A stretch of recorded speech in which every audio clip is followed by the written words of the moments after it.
অতি শীঘ্রই এটা শান্ত করার সিদ্ধান্ত নেন।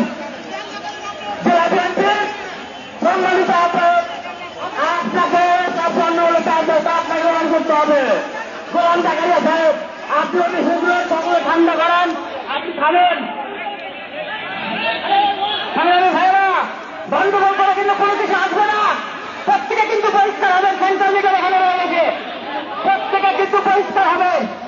সন্তানের আদর্শ নিয়ে কারো ব্যক্তিগত ভাবে শুরু করবেন না।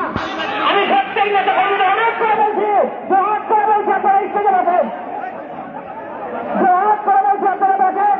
আপনারা শান্ত হন, আপনারা কেউ গন্ডগোল করার চেষ্টা করবেন না। দয়া করে বলছি, আপনারা কেউ গন্ডগোল করবেন না।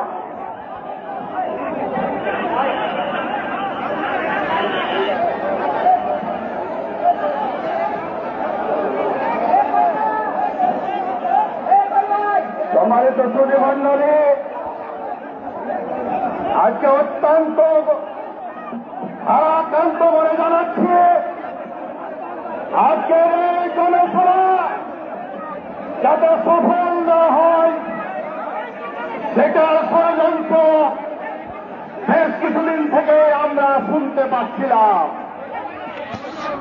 আমরা তারই ধারাবাহিকতায় দফায় দফায় মিটিং করে একটা সিদ্ধান্তে উপনীত হয়েছিলাম। কিন্তু আমরা এখানে আসার পরে কি দেখলাম, সিদ্ধান্তকে বিভ্রাঙ্গনে রাখিয়ে একটি মহল এই জনসভাকে প্রস্থান করে ফেলল। আমি প্রধানমন্ত্রী অতিথির দৃষ্টি আকর্ষণ করে বলতে চাই,